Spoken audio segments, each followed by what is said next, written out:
Ayurvedic medicine.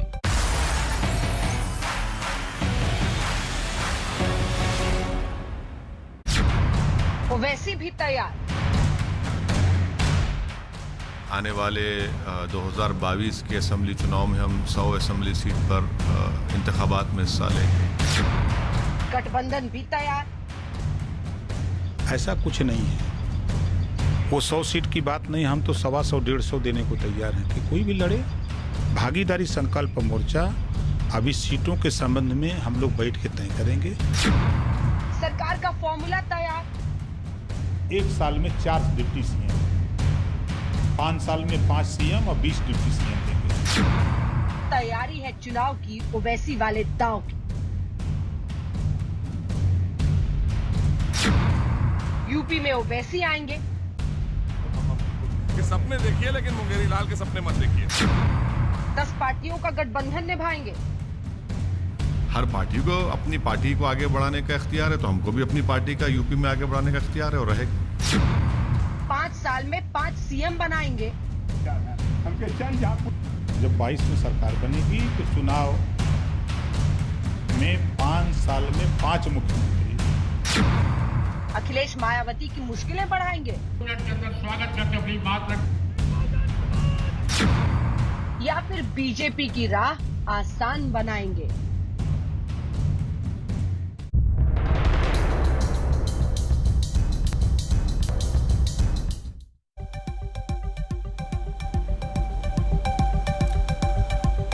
नमस्कार, आप देख रहे हैं हल्ला बोल। आपके साथ मैं हूं अंजना ओम कश्यप। असदुद्दीन ओवैसी यूपी में उम्मीदवार खड़ा करने की तैयारी कर रहे हैं। उन्होंने ओपी राजभर से गठबंधन कर लिया है और दिलचस्प ये कि गठबंधन ने सरकार का फॉर्मूला अभी से तय कर लिया है। कहते हैं 5 साल में अलग अलग जातियों के 5 मुख्यमंत्री बनाएंगे। बीजेपी इसे मुंगेरी लाल के हसीन सपने बता रही है, लेकिन सवाल यह कि ओवैसी ने यूपी चुनाव के लिए जो ये मेल किया है उससे किसका खेल बिगड़ेगा या सुधरेगा। कई खास मेहमान हमारे साथ जुड़ेंगे। ओपी राजभर जो कि इस मोर्चा में है आगे असदुद्दीन ओवैसी के साथ, वो भी लाइव जुड़ेंगे, हमारे साथ जुड़ गए हैं। तमाम मेहमानों से आपका परिचय कराएंगे। एक छोटे से रिपोर्ट जल्दी से आपको दिखा देते हैं, उसके बाद चर्चा की शुरुआत करें।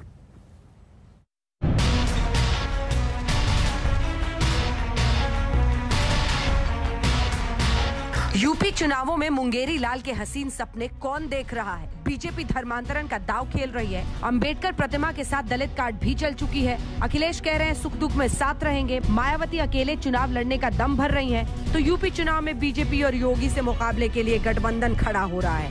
ओम प्रकाश राजभर और असदुद्दीन ओवैसी समेत 10 दलों ने भागीदारी संकल्प मोर्चा खड़ा कर दिया है। ये मोर्चा खड़ा तो हो गया, लेकिन भागीदारी संकल्प मोर्चा में सत्ता का संकल्प सबसे ज्यादा है। गठबंधन का एजेंडा और फॉर्मूला जाति और जोड़तोड़ को हवा देने वाला है। ओपी राजभर के मुताबिक 5 साल में 5 सीएम बनेंगे, जिनमें मुसलमान से लेकर राजभर, चौहान, कुशवाहा और पटेल समाज के नेता होंगे।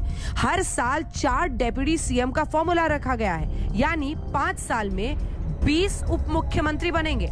चुनाव दूर है, नतीजे पता नहीं क्या होंगे, लेकिन सत्ता सीएम का फॉर्मूला तैयार है। जब 22 में सरकार बनेगी तो चुनाव में 5 साल में 5 मुख्यमंत्री, एक मुसलमान 1 साल राजभर, 1 साल चौहान, 1 साल कुशवाहा, 1 साल पटेल। हम 5 साल में 5 मुख्यमंत्री। आज भी सीएम बनने के लिए बेचारे कुशवाहा समाज के लोग एकदम ताक रहे हैं कि कब मिलेगा कब मिलेगा। 1 साल में 4 डिप्टी सीएम, 5 साल में 5 सीएम और 20 डिप्टी सीएम देंगे। किसी भी साथी को किसी चीज की कमी नहीं होगी। मोर्चे में 22 में सरकार बना करके और बहुत सी चीजें दी जाएंगी। बाबू सिंह कुशवाहा, असदुद्दीन ओवैसी, प्रेमचंद प्रजापति, बाबूराम पाल, रामसागर बिंद, रामकरण कश्यप, अनिल चौहान, कृष्णा पटेल, ओम प्रकाश राजभर, हम 10 लोग मिलकर के भागीदारी संकल्प मोर्चा बनाए हैं और उत्तर प्रदेश की 403 सीट पर हम लोग चुनाव लड़ेंगे और 300 प्लस जीतेंगे भी। राजभर के इस फॉर्मूले पर यूपी के दोनों उप मुख्यमंत्री टूट पड़े। डेप्यूटी सीएम केशव प्रसाद मौर्य ने कहा 5 सीएम और 20 डेप्यूटी सीएम की बात हल्की है। उप मुख्यमंत्री दिनेश शर्मा ने इसे मुंगेरी लाल के हसीन सपने बता दिया। ज्यादा जोगी होते मठ बिगाड़ देते। हमारे पास तो एक ही योगी हैं और वो सबको सुधार करके उन्होंने दिखा दिया है कि विकास क्या होता है। हर व्यक्ति किस प्रकार से सपने देखता है मुंगेरी लाल के हसीन सपने देखता है, सपनों को बेचता है, दूसरों को लुभावना आकर्षण देता है, ये उसका अपनी नीति हो सकती है।